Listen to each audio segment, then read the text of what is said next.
Okey, nama penuh Syafwawira bin Ramli. Oh. Dia punya Cendawawira tu comel lah. Wira ada, nama Wira pun ada. Dah berapa lama dah buat penanaman cendawa ni? Daripada tahun 2018.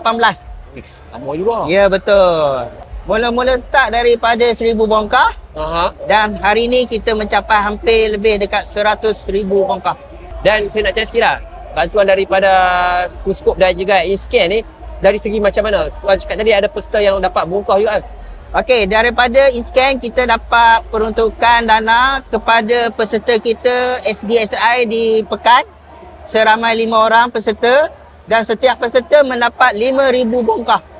Setiap seorang dapat 5,000. Ya, seorang. 5,000 bongkah. Setiap seorang untuk permulaan.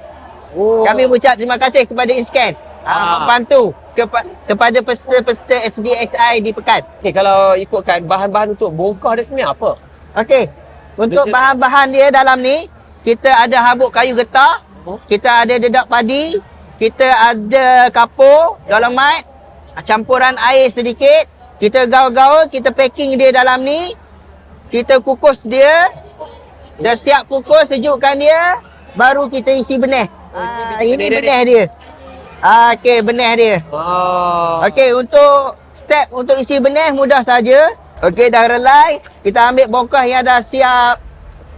Ada kukus. Dah siap kukus, sejukkan, kita buka penutup Ini kita buka penutup juga. Habis benih ni agak sensitif kan? Sikit-sikit. Dia tak boleh tempat yang macam ni lah. Ini kita demo, kita boleh tunjuk lah. Okey tu. Okey, kita bagi benih ni, bagi penuh ni. Oh, tutup. Benih penuh. Mudah saja.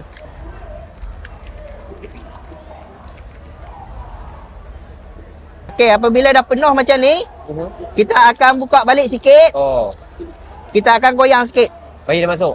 Bagi masuk dalam ni, lepas tu kita rapatkan balik, kita tutup. So di sini dia tak ada berketul lah.